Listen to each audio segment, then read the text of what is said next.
It's very moving for me to be here.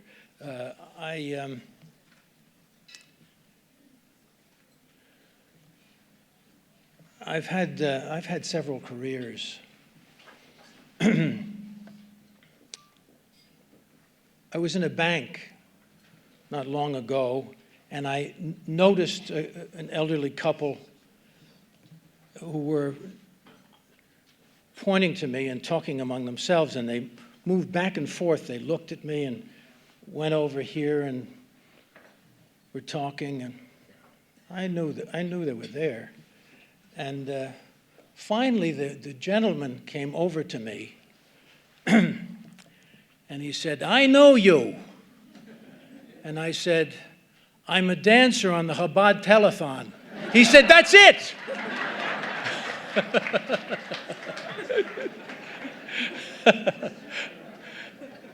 Can I tell you one more of those? They're true stories, but they're fun. I had this whole other career. I was in a supermarket. I shop for my own stuff, and I come around the corner, and a hand grabs her, strong hand. I turn around, and it's this elderly woman. And she puts her finger in my face, and she says, "Voight, you're a good dancer, and you're getting better."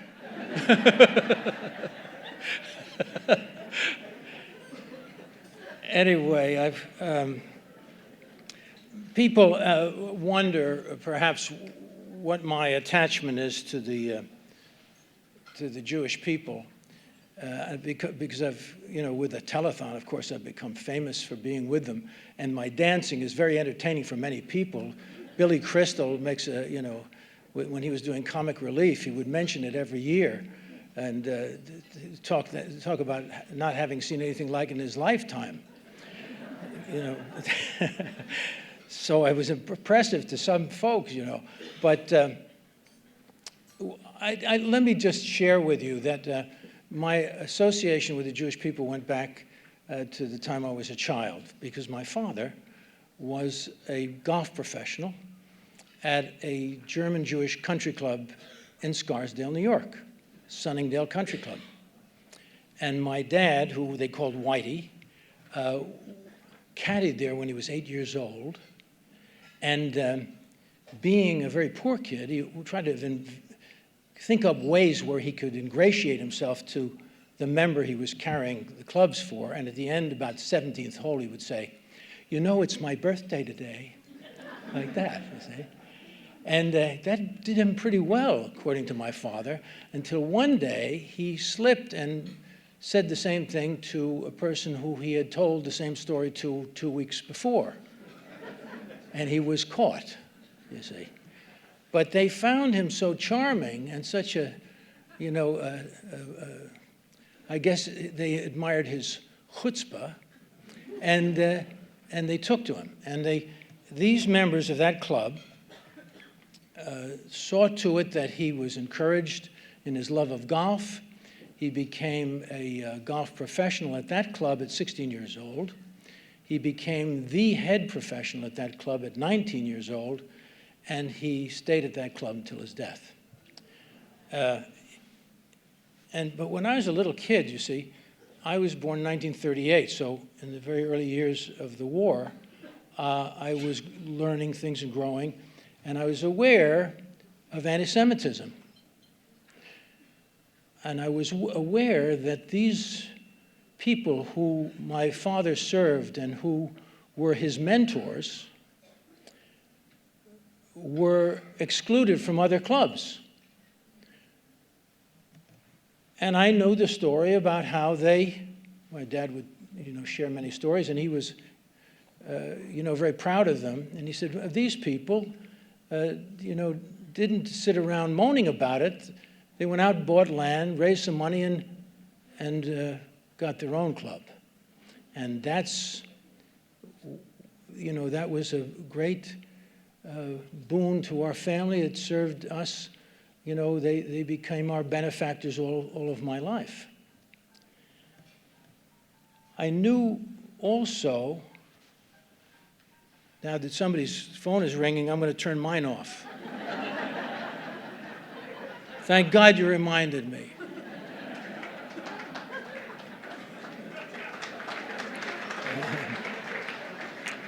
But so I was aware of many things. I was aware of the Holocaust when I was a little boy, and I saw pictures, and there are survivors here tonight. Thank God.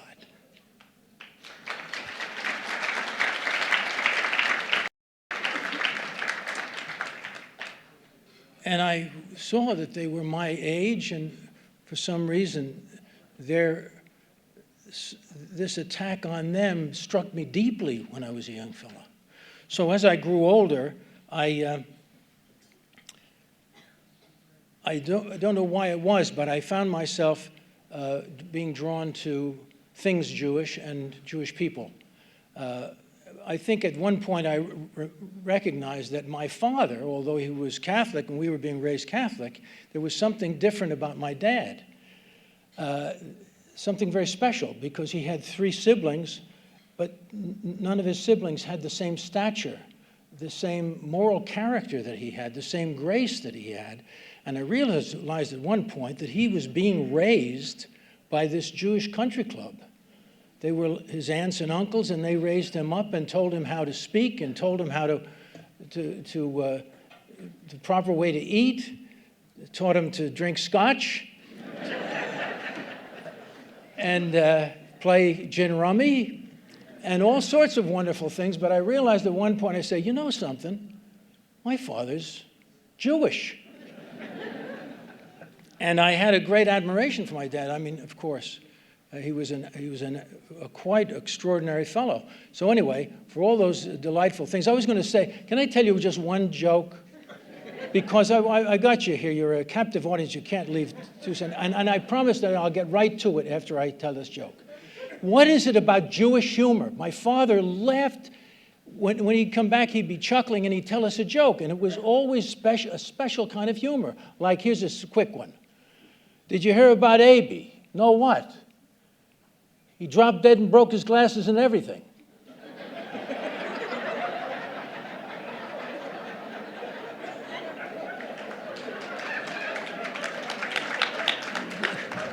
My father loved that joke. He loved it.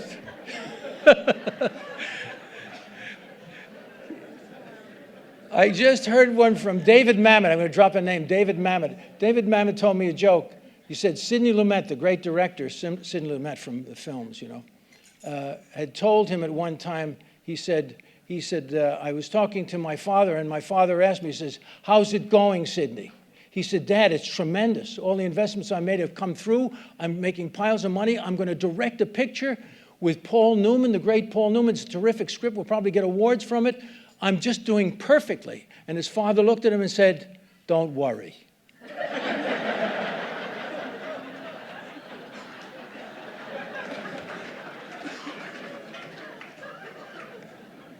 This is you people.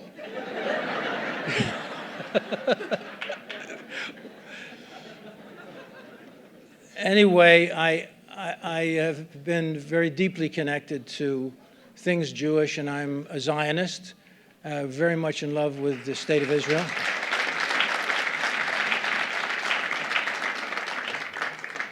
And when I feel the need, I go to Israel just to support them and let them know other people throughout the world have got their backs. And one of the things that I said when I was there a little while ago was the reason I had thought about, you know, what is this anti-Semitism? And I said to a reporter, I said, the reason everyone wants to eradicate the Jews is because the Jew is the conscience of the entire world. They have given us the law of life to live by. Perhaps our evil inclination would like to rid the law and live in the days of Sodom and Gomorrah. And I believe that's the truth.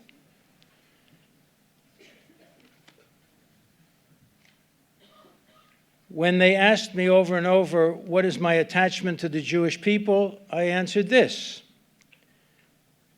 The Jewish people have given mankind the perfect tools for living. They have given us the teachings of the great Torah, which, if followed, bring us to peace, love, courage, wisdom, and justice, and every possible answer to life's needs.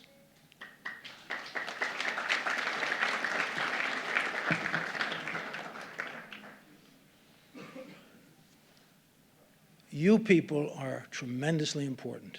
You people here in this room. The work that you do, it's tremendous. These legions around the world of Jewish people who support Israel, who do this thing which is tzedakah. And someone said to me today, they explained to me, it was Paul Jesser, but don't make a big thing out of it. He said, tzedakah does not mean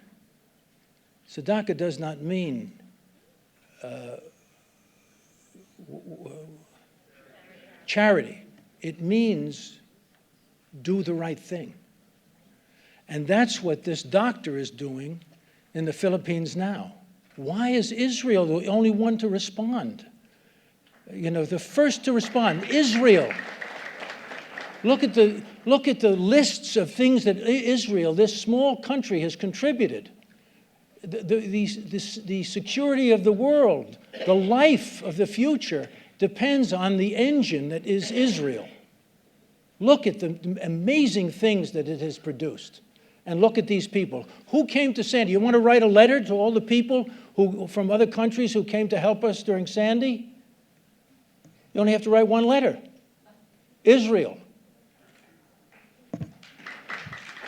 And of course, they do it in such a way that they share their information. They took 100 tons to the Philippines of equipment. 100 tons, which they will leave there for those people. And they're showing them how to take care of things, and they work with their doctors there. Anyway, I now want to say, friends, I want to talk to you just briefly and finish about an extremely important and urgent matter.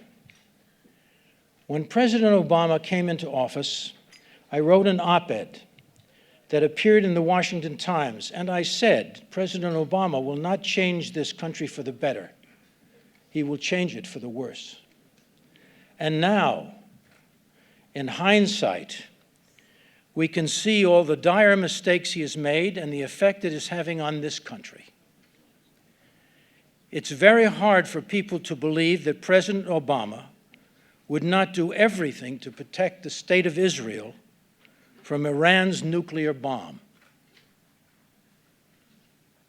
But the truth is the truth, and the facts are the facts. And the pain I feel is for Prime Minister Netanyahu knowing how vulnerable he feels, that his country is indeed close to the edge of a dangerous cliff, and Obama and Kerry are helping the enemy succeed in the possible destruction of Israel.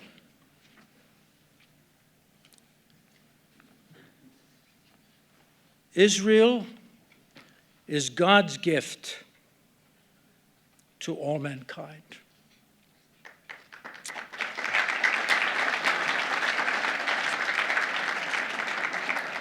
Because Israel is a sole reminder of the survival of the Jewish people. After the slaughter of 6 million men, women, and children, the survivors found strength in God to believe they must find new land, new refuge, new beginning, to keep the Jewish legend alive, to fulfill God's promise that they are his chosen people and must never be driven to extinction.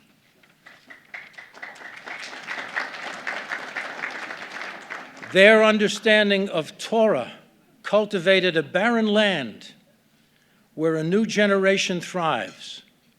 Once again, they are plagued by enemies who do not understand democracy, love, and life. Let us band together, Jew and non-Jew, to keep Israel safe and free to worship democracy and freedom forever. Much love to you.